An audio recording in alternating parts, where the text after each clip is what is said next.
And many times nobody sees them as a human being anymore. Their family begins to see them differently. That's a very lonely thing. There is a lot of what that person is doing that he has to keep. Most of those things you can kind of boil down to either fear or fire.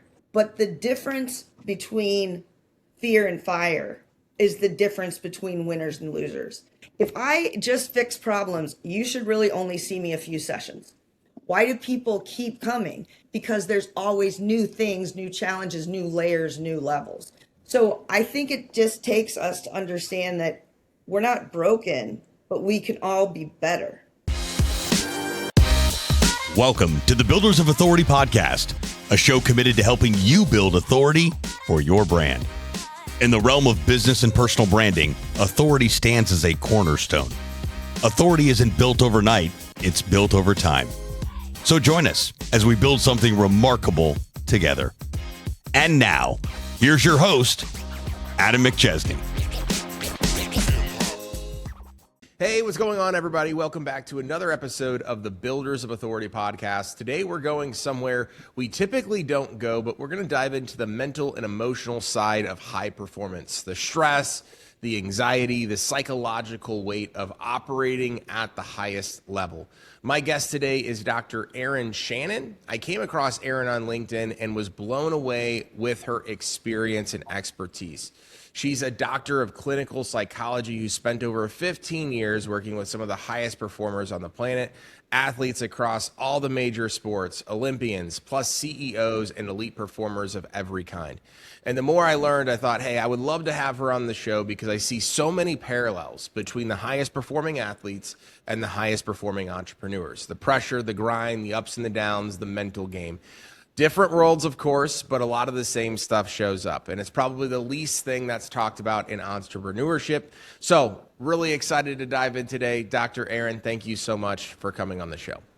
Oh, it's an honor to be here, and thanks for having me. And I'm excited to kind of talk about the intersection too. I think it's important, and it is kind of surprising to me that there isn't more neuropsychological data that is given to people that are in business positions of leadership, because I think it's so essential to understand your own functioning, but also how to get others to function at their highest level, which is what, great leaders do. And why do you think that is? Do you think it's because of just not knowing that it's out there, or is it limitations to resources? Why do you think that is? I have found that we've got so many great psychological insights, and the more that we advance technology, the more we can correlate our psychological theories with physical evidence and data, because we can see smaller areas and we can watch things happen in real time now in the brain. And I think that a lot of it is like lost in translation, meaning yes, some of this is maybe higher level stuff that is very specialized. But in my mind, if you can be a specialist that understands and can translate it to a third grader, right? Or a person that doesn't know anything about anything medical or psychological, that's really where I think we're missing a lot of public education. We don't speak these things in a language that other people can understand, so they just tune us out after so many syllables. And that's something that I feel like I was raised to understand, that no matter how smart you are, educated you are, whatever you've gone through in your life, you have to understand how to talk to and relate with other people from other walks of life. So I think that there's a lot of stuff out there, and I think that we don't inform people in a way that is consumable. Yeah, I mean, I would agree with a lot of that stuff. I also think that a lot of the entrepreneurs that I've worked with and that I've talked to, a lot of them are not necessarily afraid to ask for help, but to a certain degree, they're like, I don't want people knowing that I'm needing help, right? I want everybody in the social media in trend world to think I'm crushing it. And I think athletes probably struggle with that too of like, oh my gosh, I don't want to ask for help because like I'm this talented athlete. Why would I need help? It's essential the way that I think we kind of frame what we're doing in the work that we do when we're working with high performance or performance psychology in general. There is everything right with going in to see somebody and talk about how to optimize your performance. Just like if you're trying to improve your, speed, you're going to go to somebody who is hyper focused, specialized on burst speed or endurance speed or form. And when you get into the higher levels of performance in any field, you will have people that know it is worth the time and the money invested to get that 1%. And I think athletics is such a pure form of performance based work, and evidence is in what you put on the field. It really doesn't matter anything else at the end of the day. Did you win? Did you lose? How did you perform? How did your team perform? And this is a group of people that have finely tuned every single aspect of what they do to a crazy superhuman level. The one big open space where you can make the most gains, in my opinion, because you top out in physical strength, in the, human ability to tolerate torque, right? There's at some point a ceiling, and everyone in the industry is this great. Yeah. But where is the big differential? The mental space is a massive area of growth where you can get a 1% that makes all the difference in the world. And the more we realize about, the big term for it is psychoneuroimmunology. The more we realize how much the mind influences the body's ability to perform, the body's ability to heal, recover, go beyond, the more we understand why every game is a mental game, every single one.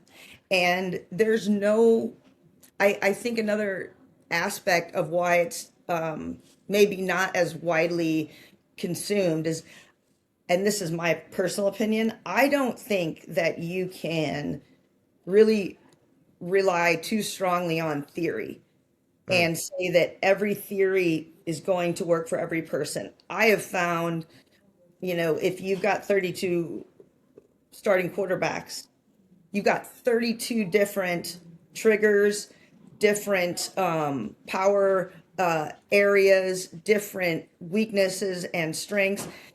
They're all going to be different, and you can't just walk in and say, hey, I'm Dr. Poindexter and I am going to tell you how to optimize your performance because I've never held a ball in my life, right? Sure. You have to understand the individual person. What's your backstory? Where did you draw your superhuman abilities and passion from? And until I really understand that, I'm not going to understand how to get that person to go from performing at 100% to 110%. So I think it is a little bit hard to make a grand assessment of this is going to work for every baseball player, every quarterback. So let's dive into your story a little bit. How did you get started with all this stuff? How did you get started working with the highest performing athletes? And tell us a little bit about all that. It's never something that I ever intended to do, ever had a desire to do. And I was born into a family of athletes. So my normal is professional athletics. My dad was a baseball player and he announced and traveled with the team his entire life, like, I don't know, 60 something years. So I grew up in that universe, and it's a small little world, like many niche areas. Everybody kind of knows everybody, and everybody in that field, like many high performing or high profile individuals, has issues with trust, and understandably so, and has issues with people kind of capitalizing on things that might not be the best for their own career. And so I just grew up understanding that. That's very natural, normal to me. I know how to move in that kind of area, just like a kid who grew up around, postal workers or, so for me, I went to school, got my undergraduate master's doctorate in psychology, and that felt really easy to me too. And I think it's just the way that my mind has always worked. And so I was kind of just your normal everyday psychologist, and kind of by accident, I think, an athlete wife and himself came into my office to talk about like how to get their baby to sleep because the baby wasn't sleeping, and so they wanted to know what are the best ways we can do.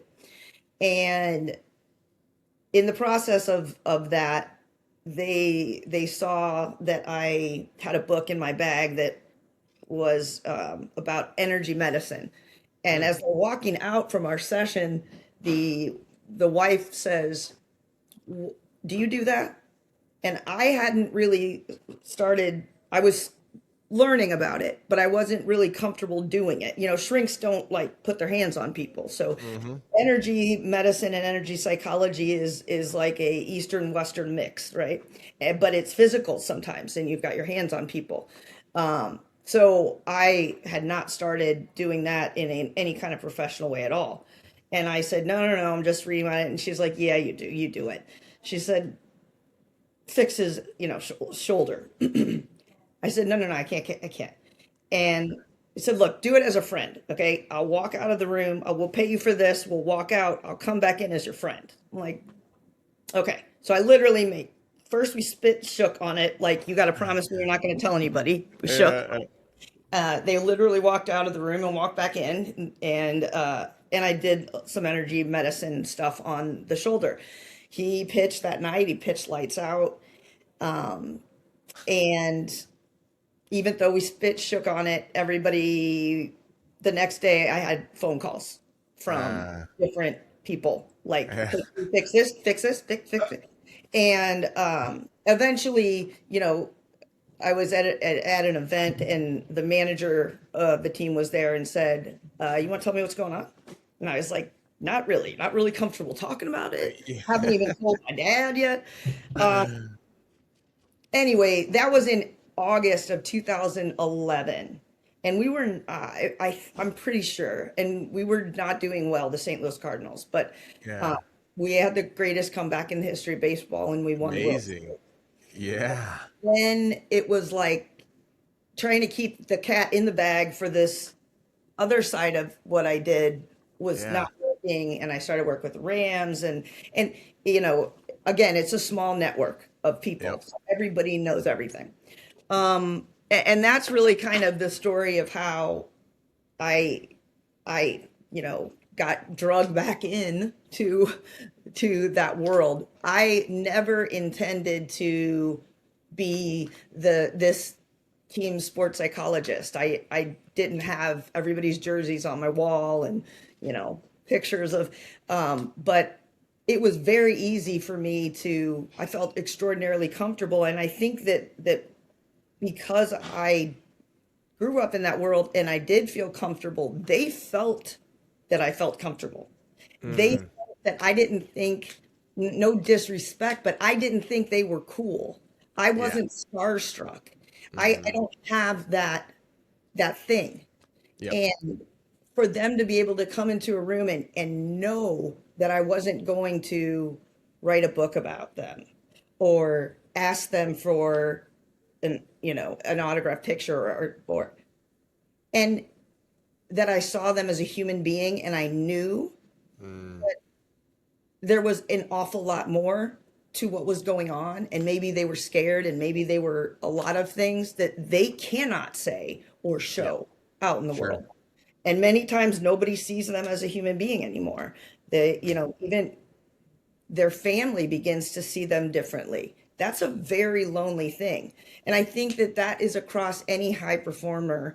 If you go into business and you've got a CEO of a large company, there is a lot of what that person is doing that he has to keep from his people. Uh, there are fears, there are stresses, there is pain. And how do you hold that, but still function with authenticity and authority and not let it weigh you down? And I think to have a, maybe in history we've called them confidants, right? Someone who you can let everything out, work through, like get it all out, work through it together on the table, and then leave some of the bad stuff with that situation and walk out feeling better. I don't think many of us have that in our lives. And I think it is a essential human need that has to be filled if we want to optimize our performance. Real quick, if you're a contractor and your marketing isn't bringing in consistent leads, we can help. Book a free strategy session with Builders of Authority, and we'll look at what's holding your growth back and how to fix it. Scan the QR code on the screen to grab your spot. All right, let's get back to the video. I started going to therapy years ago. I've had coaches in every aspect, business coach, mindset coach, all the different things. And it's been such a game changer. And I talk to a lot of people and they're like, well, why are you going and doing that? And why are you telling people that you're doing that? I'm like, I just want to get better. And I also am dealing with a lot of stuff that I don't know the answers to. And as you mentioned, that's the hardest thing is like, I can't go tell my 40 plus employees some of the stuff I'm dealing with. I can't even go and have conversations sometimes and have a conversation with my wife or my family about certain things because it's like, one, it doesn't matter all the way over there and they're not going to get it because it's not business related. So I need somebody that's like the middle person to kind of even me out to be able to go do that.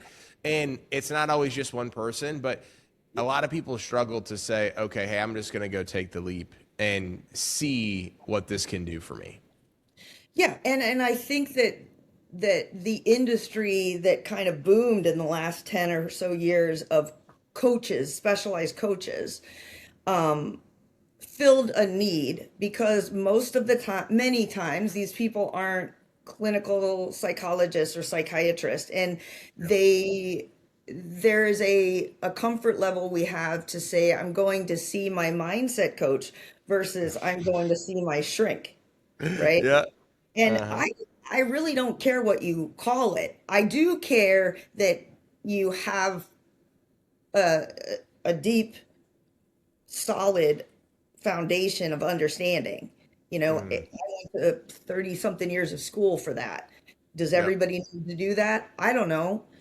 But I do know that when I was, when I go and do weekend workshops or when I go and do, online training for something, I don't know what I'm doing. And I need a lot more than that. And if somebody is going to come to me that's in a position of leadership over lots of people, that's a huge responsibility for me. And how can I authentically say and with any kind of moral code say I can help you if I don't really know how human beings work, how brains work? And so I don't think I'm a snob in that way. I just think I take very, very seriously the fact that it's kind of a sacred thing to tell someone, come in, let down your guard and show your pain. And I will make it better before you walk out of here. Yeah. No, that's powerful. How do you work with people now? What's kind of the aspect of your day to day, all the different things you offer, how you help the high performers? What does that look like? It's changed a lot through the years. And I think that like when COVID came through and a lot of shrinks started to do the telehealth platforms, I had kind of been doing that a lot anyway with my athletes. And if I'm doing a lot of, team work or energy work with performers, I will do a lot of in-person stuff, whether I'm flying to them, they're flying to me. And so it is a lot of that. But also, once you get that established, touching base with people, it's great to use telehealth because you already Yeah. have the connection and they already understand certain things, and so you can practice things or whatever. So I have a very kind of robust telehealth aspect to my practice. Mm. And really, my practice has been in flux for a little bit. And I've recently been doing some stuff with veterans, which I really love working with them. I think that's another group that's very underserved Mm. and and very much performance based and driven. And Yep. so I really enjoy that. And even today I'm going to a prison, and I'm going to see about maybe what can we can look at there, and how can we. I mean, if you think about something like a prison system, you've got you've got people there for X amount of time, and how can you fill days for these people with offerings that can really change the darker side of why they're in there Mm-hmm. into something light, something good, something healed. Um, because, it should be a rehabilitation and correction location. But a lot of times it's a holding cell. And so many times people come out worse than when they Mm. went in. And Yeah. so there's a field that I think is underserved and has huge potential for growth. So, to say, what does my day look like? I think, and, this is a great thing for somebody who's ADHD, which most athletes are, and many, many CEOs and entrepreneurs are, thank goodness. Um, I get bored with routine, Yep. and I thrive on problem solving and quick thinking and decision making in the moment. So many of my days, one day doesn't look like the other, and that works for me. There are some Yep. people that can't do that, and Mm-hmm. I think that's another aspect of figuring out, hey, what is the way that you work best, and what is the way that you have to work now, and how Yeah. can we kind of make optimize the situation. But having my hand in different pots and being involved with different types of people is really a blessing, for a psychologist to have a variety of experiences. I love it. Yeah. No, that's awesome. What would you say? Because I know a lot of entrepreneurs were athletes at one point, Yeah. and I played high school soccer, college soccer, all that stuff. And there's that competitive nature, right, that you got from being an athlete potentially, or you just love watching sports, and there's that correlation. What would you say to entrepreneurs that kind of are in that moment where they're like, oh my gosh, like I miss those days of being an athlete? How do you see those correlations, kind of similar yet different channel to say, hey, like, remember when you were in that tough game? I think I sometimes struggle to correlate like the athlete in me to the entrepreneurship side, even though there's a lot of similarities. I don't know if that makes sense or not, but Yeah, that's any totally. insights for that? Yeah, I think like when you boil things down, many of our drives and our passions come from the same place. The way that we sublimate those or use those might be very different.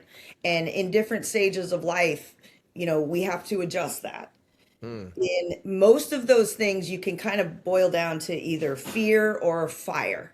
That's what I usually tell people. If you can make a decision based on fire versus making a decision based on fear, it might be the same decision, but if your emotional state is fear, that whole decision will be coated with fear. And Hmm. that trigger of that decision and anything related to that is always going to have that taste of fear. And fear restricts us. Fear restricts our vision. Fear restricts our ability to be creative and problem solve.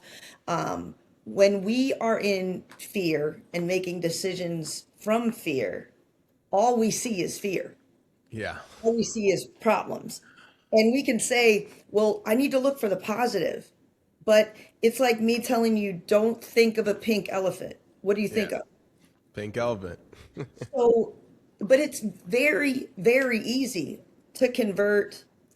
It's simple, maybe not easy. It's simple to convert fear into fire. It takes effort. It takes in the moment presence of mind and determination to do it. But the difference between fear and fire is the difference between winners and losers. It's the people that can be the change maker when push comes to shove. Yep. And every one of us has the ability to take our fear and sublimate it or use it to bring that energy in like alchemy and put it into fire. When we can do that in any area of our life, we begin to become happier, we have more energy, we become more creative, and we can find our way into that, supernatural flow state, which is like the greatest feeling in the world. And really, when you have access to an astronomically different amount of data and abilities and understanding in that flow state where we're kind of allowing both sides of our brain to speak to each other and letting go of restrictions. And any of us can reach that state. It doesn't just happen on, the field or on the ice. And there's a reason why many companies will value collegiate athletes over other, people that are coming in to interview for a job.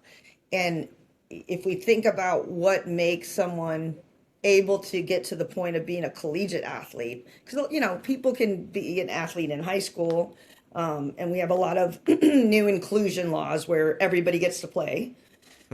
But collegiate athletes are there for a reason. Now they're paid to be there. And so they are there because they have a talent, they control their behavior and understand how to act.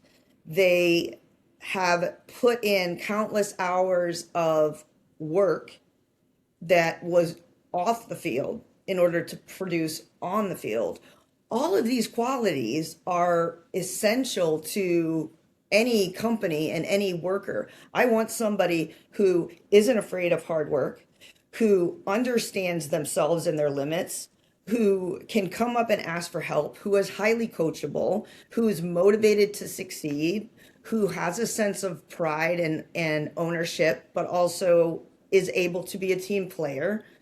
All of the things that we love watching in sports are all of those same characteristics that, I mean, when you watch a great game, like even watching the World Cup and seeing the way that fans come together, that is purely because there's something in me that can identify with something in that athlete. And I might not have any ability whatsoever, but it is the emotional state and the motivation and drive that's the common human aspect that can be applied to anything. It's like the old saying, like, if you're going to be sweeping the floors, sweep the floors like the greatest floor sweeping in the world. Be there with your whole self. You can't do, you can do your whole life kind of halfway,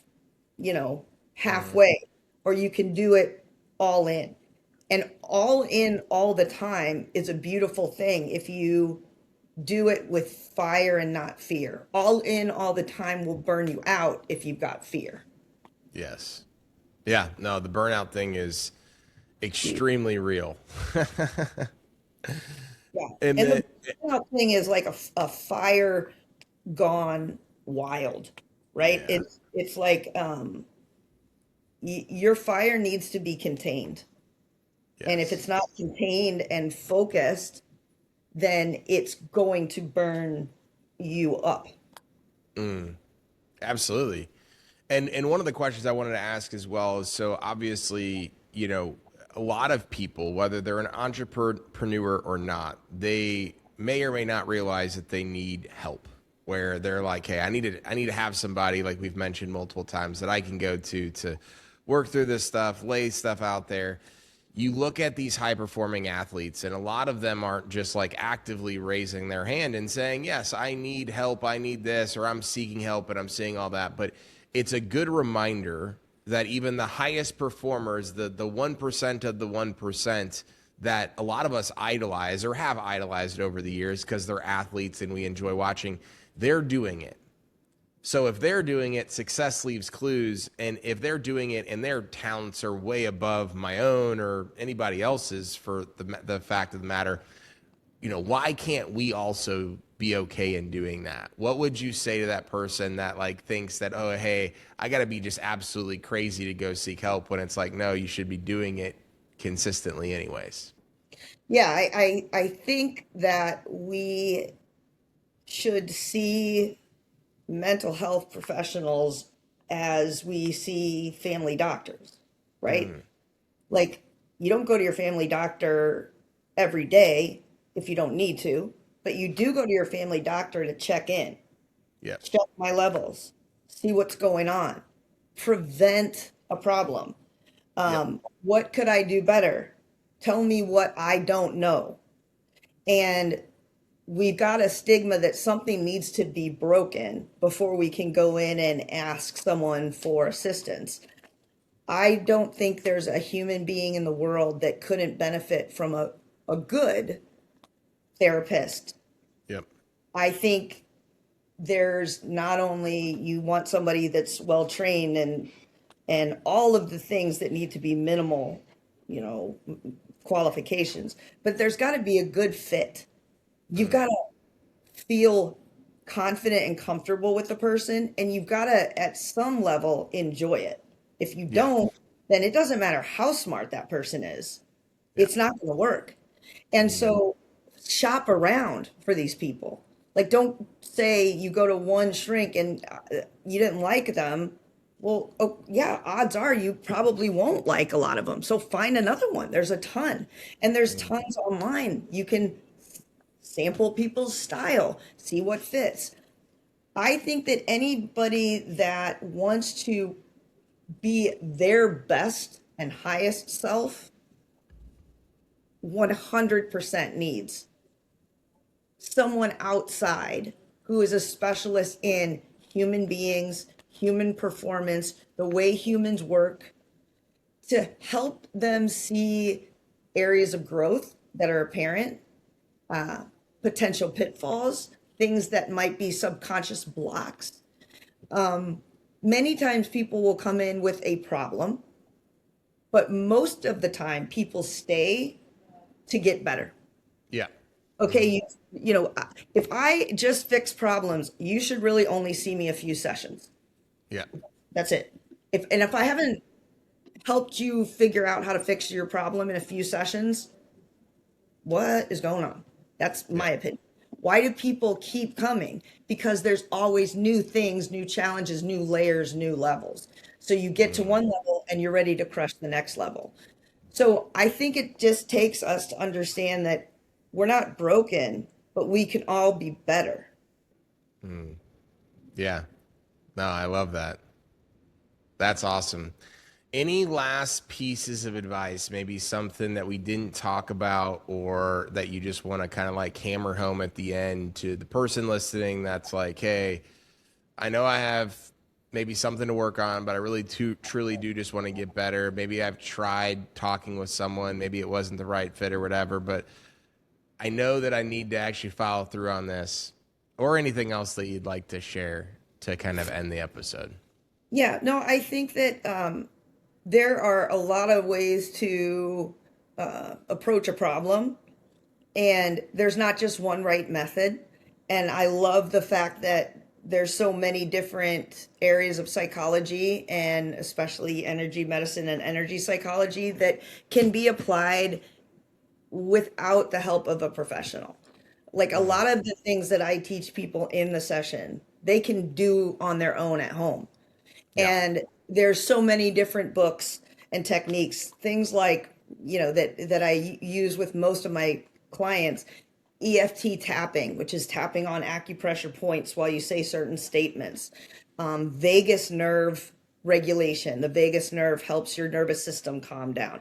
These are really quick seconds to minutes techniques you can do in the moment at home by yourself that have a massive impact, like literally can stop a panic attack, can completely change a mindset, can allow you to think clearer, allow your peripheral vision to open up more, your burst speed to be faster. Techniques you can do in the moment. Seek those things out that are easy and simple and start there. And that can motivate you to feel like, okay, these little things work. Maybe there's somebody that I could have some sessions with that specialize in these things, and I could feel that much better. Give yourself some motivation by practicing some of these things on your own. Little things like taking a walk, 5 minutes in the morning, go outside, get some sunlight in your face. Do something for you and your mental performance and see if you can feel it. And if you can, do you like that? Get some more of that. Yeah. No, that's awesome. This has been great. I'm learning a lot. I know the listeners will learn a lot as well. Where can people stay connected with you, get in contact with you, all that good stuff? Yeah, I mean, I'm on all the socials with just my name, Dr. Dr. and then Erin Shannon. And I am, I had a website before. I kind of shut that down for a while, trying to do different things with my practice. I might open it back up. I'm not sure, but I do telemedicine on like Headway and different sites. So if you Google it, you'll find different areas. Yeah. Awesome. Well, thank you so much for coming on. This has been incredible. I appreciate you taking the time out of your busy schedule, and thank you so much. Thank you. It's been really fun, and I appreciate the time and the ability to kind of educate some people, hopefully. Yeah, no, you definitely did. You definitely did. So Thanks. Thank you, everybody, for listening or watching today's episode. Make sure to follow Dr. Erin. Everything's going to be in the show notes below. Share this content on social media so more people can learn, and always support the show by subscribing on YouTube and leaving a review and downloading the podcast episodes. We'll see you next week. And remember, authority isn't built overnight. It's built over time. Thanks so much for tuning into this episode. We sure do appreciate it. If you haven't done so already, make sure you're subscribed to the show wherever you consume podcasts. This way you'll get notifications as new episodes become available. If you feel so inclined, please leave us a review. We sure do appreciate it. Until next time, friends.